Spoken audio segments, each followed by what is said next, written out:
Bonjour, donc nous sommes le lundi 18 mai pardon, et nous allons travailler sur l'alimentation du sportif. Donc on va corriger ce que vous aviez à faire pour aujourd'hui. Donc je vous avais demandé de visionner la vidéo l'alimentation du sportif et je vous avais demandé déjà de compléter la phrase suivante. Notre organisme a besoin de glucides pour aller, voilà, et de lipides pour aller. Donc ces informations-là, elles étaient dites un petit peu vers la deuxième moitié de la vidéo. Donc les glucides nous permettent d'aller vite et les lipides d'aller loin. Donc en effet, si vous avez bien suivi la vidéo, les glucides ils sont consommés tout de suite par les muscles, surtout quand on fait un effort physique intense.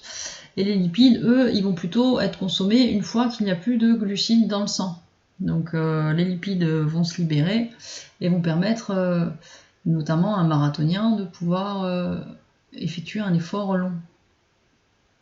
Ensuite, je vous demandais d'entourer parmi les affirmations suivantes quelles sont celles qui sont justes et corriger celles qui sont fausses.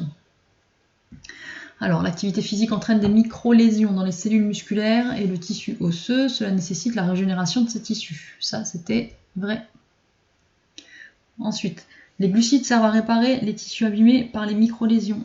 Donc ça, c'était dit au début de la vidéo. Alors effectivement, il fallait réparer les micro-lésions, mais ce n'étaient pas les glucides qui servaient à réparer les micro-lésions. Donc c'était les acides aminés, les lipides et les minéraux qui servent à réparer les tissus abîmés par les micro-lésions. Ensuite, un sprinter fournit un effort très intense qui nécessite la consommation de glucose. Et ça, c'était vrai. Donc si vous vous rappelez, on avait vu la respiration cellulaire.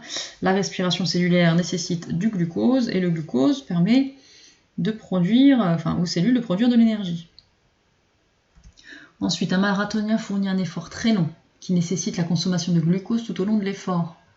Et là, le glucose, à un moment donné, il disparaît. Donc un marathonien fournit un effort très long qui nécessite la consommation de glucose, donc ça c'est dans un premier temps, mais surtout puis de lipides tout au long de l'effort.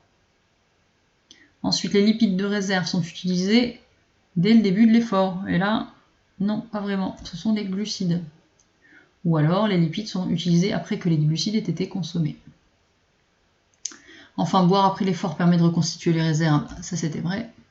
Et enfin, un apport en fer après l'effort permet la reconstitution des os. Et là, non, c'était l'apport en calcium qui permet la reconstitution des os.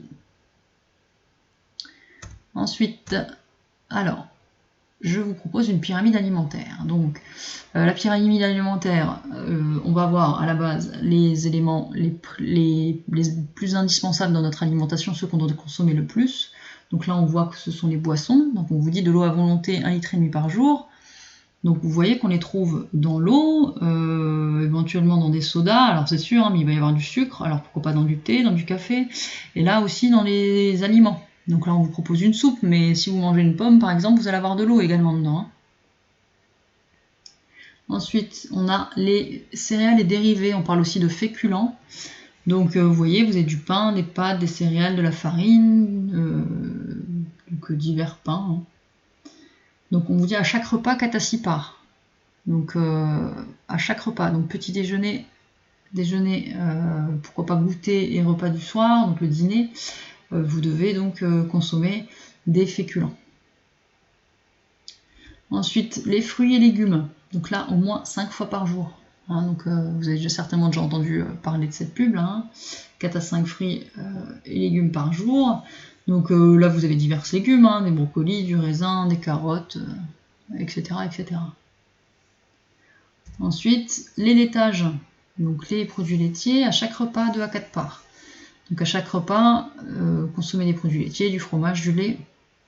Alors ça dépend des fromages, il y a des fromages qu'on peut considérer comme étant des matières grasses. Donc voilà. Mais bon, on a effectivement des protéines et du calcium qu'on va trouver dans le lait aussi.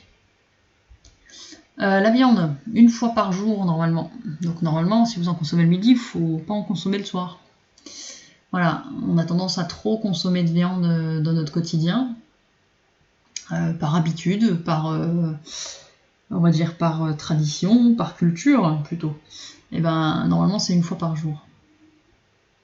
Ensuite, les matières grasses, donc limiter la consommation. Donc en général, on va les consommer, ça va être des graisses de cuisson ou dans de la vinaigrette.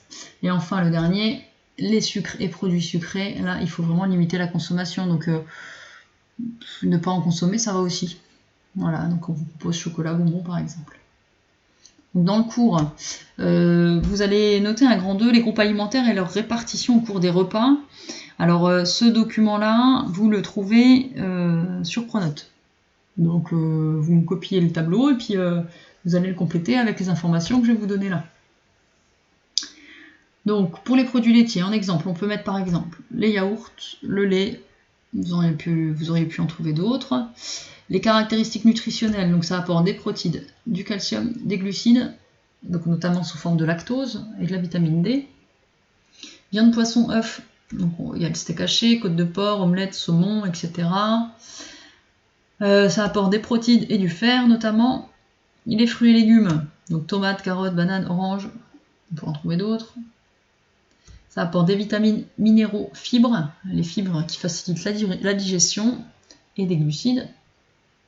Les féculents comme le riz, pommes de terre, pâtes, pain vont apporter des glucides. Les produits sucrés comme les sodas ou les bonbons, ça apporte aussi des glucides. Les corps gras, tout ce qui est huile, beurre, ça va apporter des lipides, des vitamines, notamment la vitamine D pour le beurre et la vitamine E pour l'huile. Et les boissons, bah là on va mettre l'eau, alors j'aurais pu rajouter le thé, le café, pourquoi pas. Et là ça va apporter de l'eau et des minéraux. Alors, la pyramide alimentaire, je vous la mets également sur Pronote et vous me la collerez après ça, ou alors vous insérerez l'image après ce tableau-là. Comme ça, vous allez avoir les proportions de chaque aliment au cours de la journée. Vous me rajoutez donc des rôles des différents nutriments. Donc les glucides fournissent de l'énergie, les lipides sont des molécules énergétiques qui se stockent et qui permettent la construction des cellules en plus. Donc c'est pas que des molécules énergétiques. Les protéines permettent la construction des cellules, les vitamines et minéraux permettent le bon fonctionnement de l'organisme et les fibres aident à la digestion. Donc vous me copiez le tableau, vous me mettez la pyramide que je vous mets également sur Pronote et vous m'écrivez tout ça. Donc là le chapitre est terminé, donc je vous demande pour lundi prochain de me faire une conclusion du chapitre. Donc pour faire la conclusion du chapitre, vous allez prendre chaque partie et vous me faites une petite phrase qui résume chaque partie avec les éléments importants. Moi, ça va me permettre de voir si vous avez compris ce qui était important dans le cours. Donc, je vous souhaite une bonne journée, un bon week-end, et puis à bientôt. Au revoir.